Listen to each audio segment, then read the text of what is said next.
Okay, since L equal to 77%, which is more than 70% of E, therefore E will be the QBE. The company can claim industrial building allowance. So how are we going to do the computation? This is how you're going to do it. So for the first year, you are going to have here QBE. The QBE will be 520K minus the IA and also AA.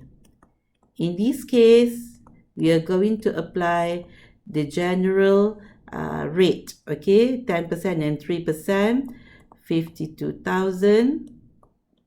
Okay, compute lah whatever the amount is here.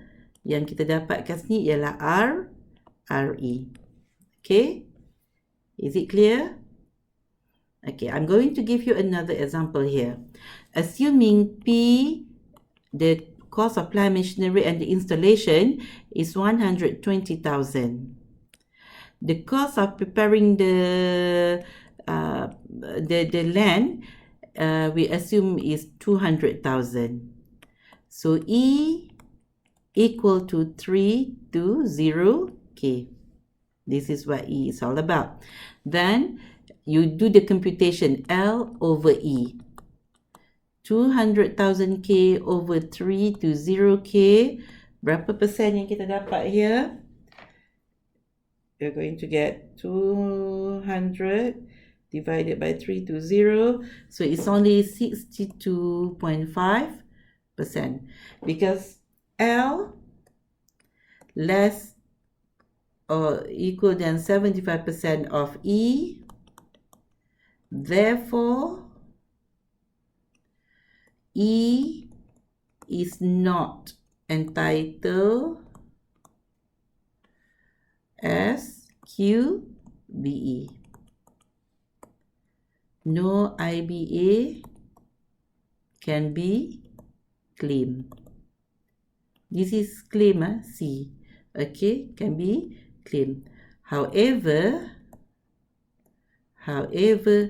P will be the qualifying plant expenditure. We can claim normal capital allowance. Okay, so kat sini the company itu dia rugilah sikit. Why? Because they have spent 320,000 capital expenditure. Out of this 320,000, cuma 120,000 saja yang layak dapat capital allowance. Yang ni gone macam tu saja, tak boleh claim apa-apa. Tapi macam case ni dia untung sikit lah. Sebab apa?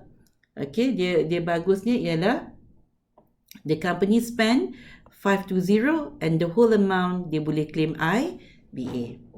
Okay, so I would say I have covered with you the 75% rule. Now we are going to look at another item which is about the rented out of industrial building, where the company, this business, they have an industrial building. Okay, this is the first one, second, and this is the third issues on QBE. Okay, this is where the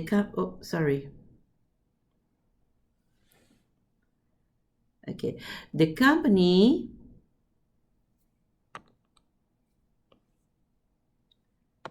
here. This is number 3. The company here, they have an industrial building, and this industrial building, they use it in their business.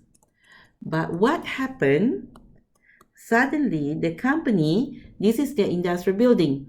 However, suddenly part of the building, they rent it out to someone else. Okay, rent it out someone else. So the issue here, can the company claim QBE? Can the company claim IBA for the whole building? Or do they have to exclude this part? Do they have to exclude this? They can only claim IBA on the part that they are using saja. So for this issue, I want you to look at, first of all, page 351 and 352, because in your textbook, the author have listed out the list of industrial building that fall under para 16B. Para 16B actually it spell out those industrial building that will fall under this category. Okay, and this is what happened here. I have snapped a picture of it, snap a photo of it and put it here. So this is para 16B, the list of industrial building that related to this para, where if the company were to have an industrial building used for private hospital, maternity home, nursing home, building used for research or training approved by the government.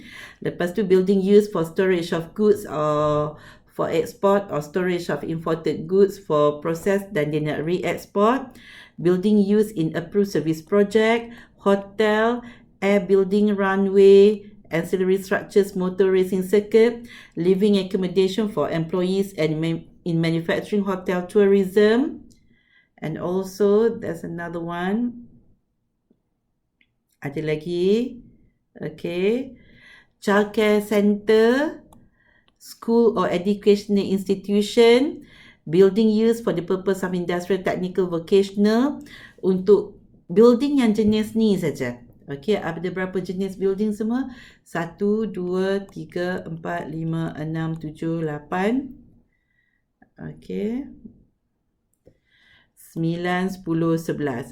Untuk 11 kategori building ni, bila part of the building they rent out to someone else, if we were to read the rules, dia kata tak boleh claim IBA. Bahagian yang dia sewakan tu, katakanlah this is kita punya hotel, this is hotel, yang ni dia sewakan. Macam mana dia sewakan? The cafe dia sewa kat orang lain, run by someone else. Dalam ni juga ada spa. Spa ni pun dia sewa the place tu dekat orang lain.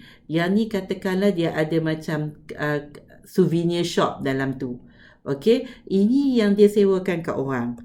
Okay, sepatutnya ini taklah jadi industrial building. Hotel ni dia boleh claim industrial building untuk yang ni saja. Okay, this is what yang sepatutnya. However, starting from YA 2016, IBA bawah 16B is further restricted to 10% rule. Okay, in the event that part of the building, dia akan dapat, dia pakai konsep apa? Dia apply 10% rules, okay? Because it's very common untuk hospital. If you ever been to any private hospital, you will see that dekat hospital tu dia ada cafe, dia ada convenience store, dia ada bakery apa semua yang hospital tu dia sewa dekat those vendor. Okay, katakanlah ini hospital private tu, yang ni kawasan yang dia sewakan. What happen under 10% rule, dia kata kena tengok. Yang rented space tu kalau dia exceed 10% daripada whole building, what happen? Yang ini tak dapat industrial building. Kawasan ni je dapat industrial building.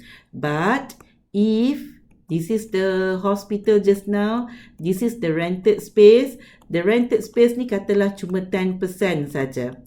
Bila dia 10%, dia tak exceed 10% kan? In this case, the whole building akan jadi industrial building. So, hospital tadi boleh claim semua ni. Dia boleh claim SQBE, dapat IBA. Tapi yang ni tadi katakanlah, yang rented out tu 10.5%. Dah lebih pada 10. So, yang ni kena apportion. Ini tak boleh masuk. Kawasan ni tak boleh masuk dalam industrial building. Cuma yang ini saja dapat claim industrial building. Kawasan ni saja. So, dia pakai balik konsep 10% rules. Okay? Kalau okay yang ni, so ada lagi benda yang saya akan explain ke awak, which is about when can we start claiming industrial building allowance? Industrial building allowance, we are going to start claiming dia bila the building is being used. Bila dia start bila dia commence dia punya business lah. For example here, ini commencement, sorry. Building ni completed dan dia completed pada 4 hari bulan Januari 2020. Tapi company ni dia commence dia punya business pada 1 hari bulan 5 2020. So kita nak bagi IBA ni masa bila? Masa dia complete, bangunan ni completed ke, ataupun bila company tu dah start commence dia punya business. So kita akan start bagi bila dia dah commence dia punya business. And I also want you to read dalam textbook pasal syarat nak claim IA. Syarat nak claim IA, first kali orang tu mestilah owner of the industrial building. Lepas tu industrial building dia guna dalam dia punya business dia.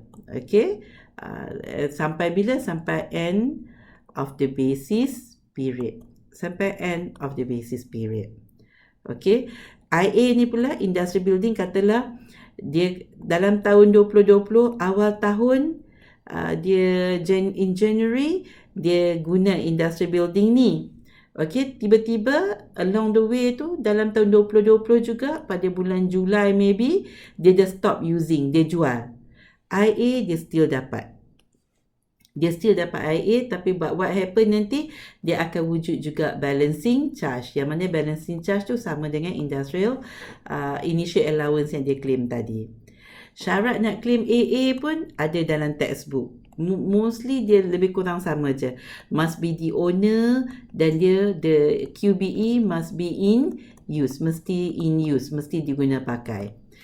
For the rest of the computation, IBA sama macam yang awak belajar capital allowance. Kalau berlaku disposal. Kalau berlaku disposal, dan disposal ni berlaku within 2 years. 2 years of acquisition of the QBE. Bila jadi macam ni, bila awak punya computation, ingat computation katakanlah kita ada RE 10,000. Lepas tu kita compare dengan disposal value. Disposal value dia akan jadi whichever is higher, sama ada market value ataupun sales proceed.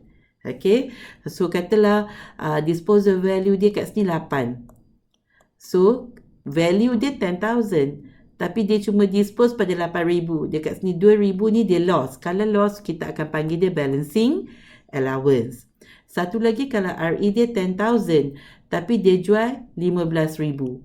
Kat sini dia untung. Bila dia untung 5,000, kita panggil balancing charge.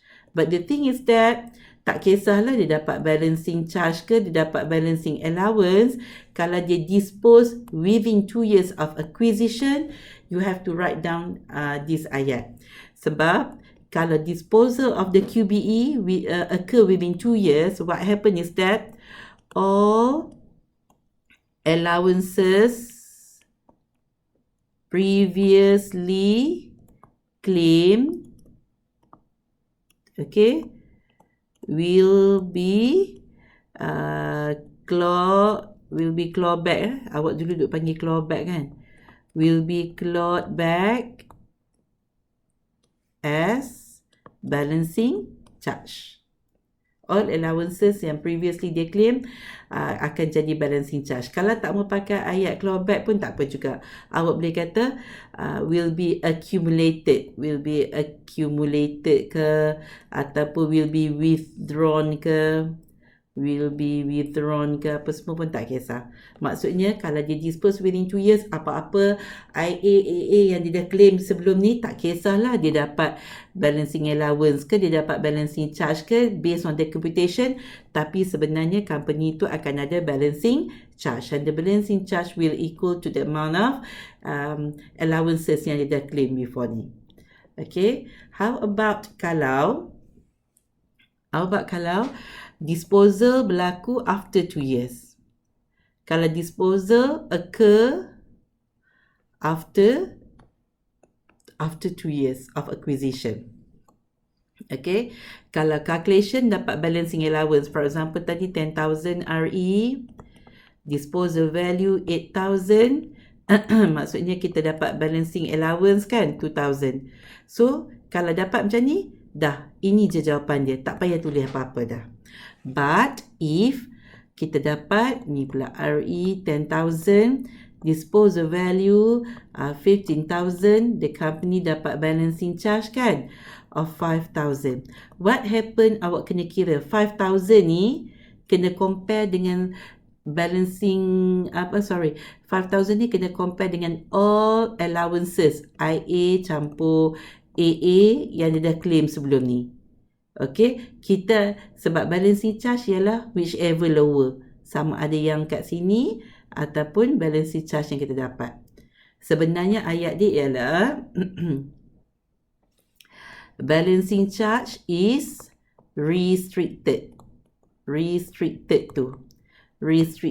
to the amount of allowances previously claimed. Previously yang dia dah claim. Katalah sebelum ni dia dah claim 10,000. Balancing charge 5,000. So 5,000 tak exceed lagi 10,000 ni kan. This 5,000 dia tak exceed lagi yang dia dah claim. So kalau kes ni awak tak payahlah tulis ayat ni. Ayat ni tak payah tulis. Calculation kat sini saja. This would be your answer. Okay. Tapi if yang kita claim sebelum ni IA campur AA yang kita claim sebelum ni cuma 4,000 je. We only claim 4,000. Contohlah ya, balancing charge kita 5,000. So in this case you have to write down this ayat. Awak kata balancing charge is restricted to the amount of allowances previously claimed.